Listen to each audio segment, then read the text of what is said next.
जय श्री राधे कृष्णा।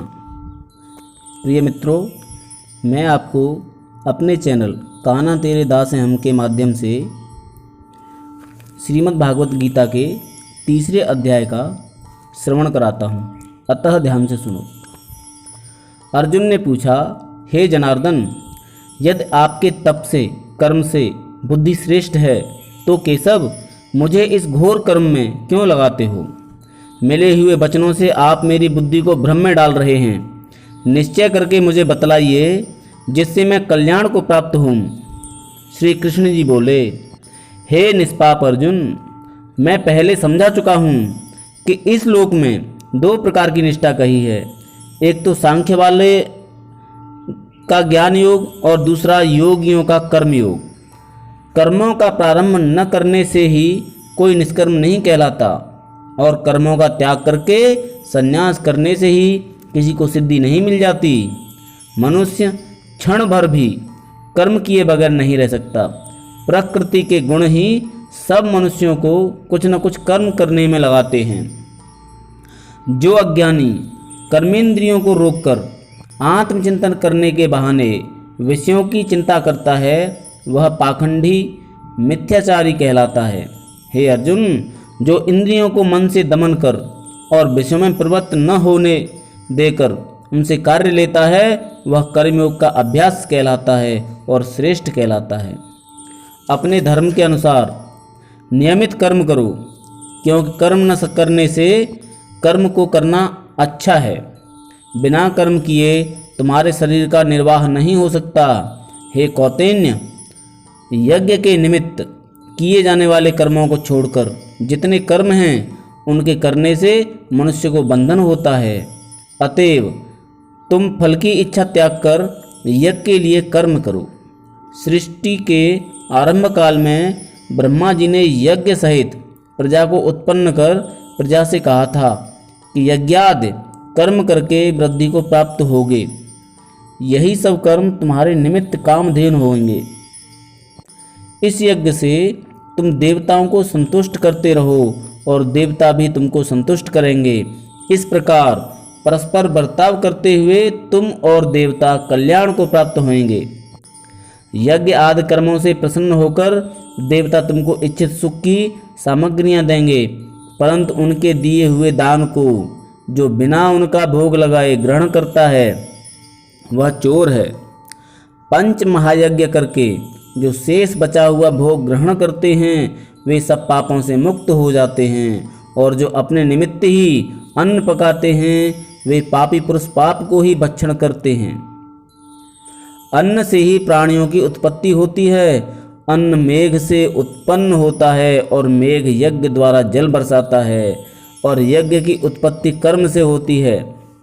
कर्म की उत्पत्ति ब्रह्म से हुई है और ब्रह्म अक्षर परमात्मा से।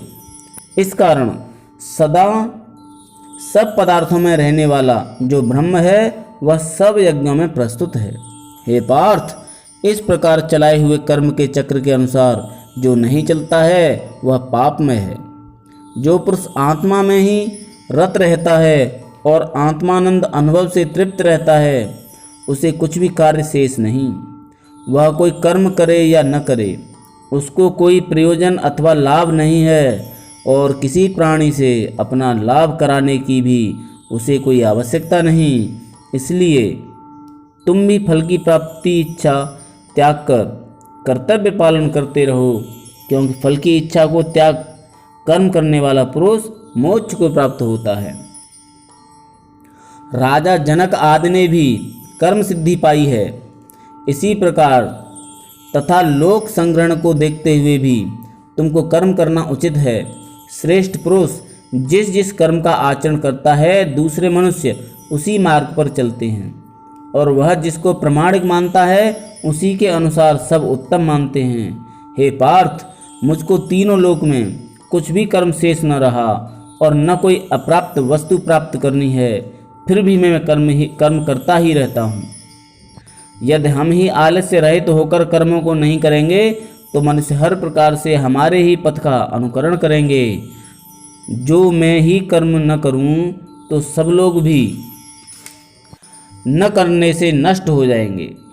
इससे मैं ही वर्ण संकरों के उत्पन्न करने का हेतु बनकर प्रजा को नष्ट करने वाला समझा जाऊंगा।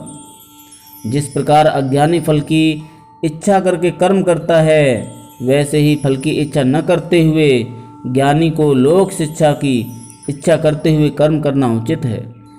कर्म में आसक्त अज्ञानियों की बुद्धि में ज्ञानी भेदभाव उत्पन्न न करें, परंतु आप स्वयं कर्म करता हुआ उससे भी प्रसन्नतापूर्वक कर्म कराए। हे अर्जुन, सब कर्म प्रकृति के गुण से ही उत्पन्न होते हैं, परंतु जिनकी बुद्धि अहंकार से भ्रष्ट है, ऐसे मूर्ख लोग समझते हैं कि हम करता हैं। परंतु जो गुण और कर्म के विभाग को सच्चा तत्व जानता है, वह ज्ञानी पुरुष यह समझकर इसमें आसक्त नहीं होता कि गुणों का यह खेल आपस में हो रहा है। हे अर्जुन, आध्यात्म बुद्धि से सब कर्मों को तुम मुझ में अर्पण करके कर्म फल की आशा छोड़कर संग्राम करो। जो पुरुष श्रद्धापूर्वक मेरे वचनों पर दोष दृष्टि न करके मेरे इस मत के अनुसार आचरण करते हैं, वे लोग कर्म बंधन से निश्चय मुक्त हो जाते हैं, और जो अज्ञानी इस मत पर दोष दृष्टि करते हुए इसको ग्रहण नहीं करते, वे संपूर्ण ज्ञान से रहित हैं। उनको नष्ट हुआ जानो। अपना कठिन धर्म भी दूसरों के सहज धर्म से हितकर होता है। स्वधर्म में मरना भी कल्याणकारक है, परंतु अन्य धर्म भयानक है। अर्जुन बोले, हे श्री कृष्ण, पुरुष को पाप करने की इच्छा न होते हुए भी कौन उसे बलात् पाप के मार्ग में प्रवृत्त करता है? श्री कृष्ण बोले, हे अर्जुन, रजोगुण से उत्पन्न होने वाला काम और क्रोध मनुष्य को पाप मार्ग में ले जाता है। इसे करके उत्पन्न इच्छा कभी तृप्त नहीं होती। ये महापापी और घोर शत्रु हैं। जैसे धुआं से अग्नि, धूल से दर्पण और झिल्ली से गर्भ का बालक ढका रहता है, उसी प्रकार विषय की इच्छा से आत्मज्ञान ढका हुआ है। हे कुंती पुत्र, इस शत्रु काम को करके ज्ञानियों का ज्ञान आच्छादित हुआ है। इंद्रियां, मन और बुद्धि इस काम के आश्रय स्थान हैं। इसके सहारे विषेच्छा ज्ञान को आच्छादित करके जीव को मोहित कर लेता है। अतएव तुम सर्वप्रथम इंद्रियों को वश में करके ज्ञान और विज्ञान को नष्ट करने वाले इस पापी काम को जीतो। कहते हैं कि इंद्रियां प्रबल हैं और इंद्रियों से भी प्रबल मन है। इस प्रकार जो बुद्धि से परे है, उस आत्मा को जानकर निश्चयात्मक बुद्धि द्वारा मन को निश्चल करके, हे महाबाहो, तुम उस दुर्धर शत्रु काम को जीत लो। तीसरे अध्याय का महात्म्य। नारायण जी बोले, हे लक्ष्मी, एक शूद्र अकेला ही वन में रहता है। अनर्थों से उसने बहुत सा द्रव्य इकट्ठा किया। किसी कारण से वह द्रव्य जाता रहा। अब वह शूद्र बहुत चिंतित रहने लगा। किसी से पूछता कि ऐसा कोई अंजन बताओ जिसे नेत्र में डालकर पृथ्वी का पदार्थ निकाल लूं। तब किसी ने कहा, मांस मदिरा खाया पिया कर।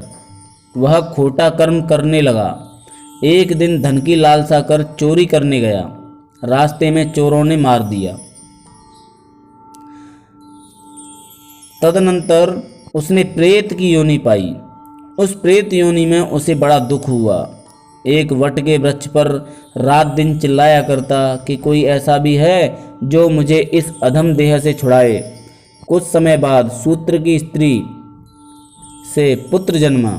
जब उसका पुत्र बड़ा हुआ तो एक दिन अपनी माता से उसने पूछा, मेरा पिता क्या करता था और देहांत किस प्रकार हुआ? तब उसकी माता ने कहा, बेटा, तेरे पिता के पास धन बहुत था, वह सब यूं ही जाता रहा। एक दिन धन की लालसा से चोरी करने गया, परंतु मार्ग में चोरों ने उसे मार डाला। तब उसने कहा, हे माता, उसकी गति कराई थी? तब माता ने कहा, नहीं। फिर कहा, हे माता, उसकी गति करानी चाहिए। यह कह वह पंडितों से पूछने लगा और प्रार्थना करी, हे स्वामी, मेरा पिता एक दिशा में जाकर मृत्यु को प्राप्त हुआ है, उसका उद्धार किस प्रकार होए? तब पंडितों ने कहा, तू गया जी जाकर उसकी गति करो। जब पितरों का उद्धार होगा यह सुन माता की आज्ञा लेकर गया जी को गमन किया। प्रयागराज का दर्शन स्नान करके फिर आगे को चला। रास्ते में एक वृक्ष के नीचे बैठा, वहाँ उसको बड़ा भय हुआ। यह वही वृक्ष वहाँ था जहाँ उसका पिता प्रेत की योनि को प्राप्त हुआ था। उसी जगह में चोरों ने उसको मारा था। तब उस बालक ने अपना गुरु मंत्र पढ़ा। उसका एक और भी नियम था, वह एक अध्याय श्री गीता जी का भी नित्य पाठ किया करता था। उस दिन उसने श्री गीता जी के तीसरे अध्याय का पाठ उस वृक्ष के तले बैठे कर किया। वह उसके प्रार्थने पिता ने प्रेत की योनि में सुना। सुन के उसकी प्रेत देह छूट गई, देवदेही पाई। स्वर्ग से विमान आए और वह विमान पर चढ़कर उसके सामने आया और आकर आशीर्वाद दिया और कहा, हे पुत्र, मैं तेरा पिता हूँ जो मरकर प्रेत हुआ था। इस तेरे पाठ करने से मेरी यह देव देही हुई। अब मेरा उद्धार हुआ है। अब तू गया जी में अपनी खुशी से जा। इतना सुनकर पुत्र ने कहा, हे पिताजी, कुछ और आज्ञा करो जो मैं आपकी सेवा करूं। तब उस देवदेही ने कहा, देख, मेरी 7 पीढ़ियां पितर नरक में पड़ी हैं, बड़े दुखी हैं, और अब तू श्री गीता जी के तीसरे अध्याय का पाठ करके उनको उस दुख से मुक्ति प्रदान कर।